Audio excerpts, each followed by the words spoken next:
வயிறு வலிக்க சிரிப்பவர்கள் மனித ஜாதி, பிறர் வயிறெறிய சிரிப்பவர்கள் மிருக ஜாதி.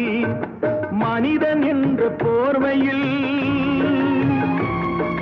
மிருகம் வாழும் நாட்டிலே நீதி என்றும் நேர்மை என்றும் எழுதி வைப்பார் ஏட்டிலே, எழுதி வைப்பார் ஏட்டிலே. அங்கே சிரிப்பவர்கள் சிரிக்கட்டும், அது ஆணவ சிரிப்பு. இங்கே நீ சிரிக்கும் புன் சிரிப்போ ஆனந்த சிரிப்பு.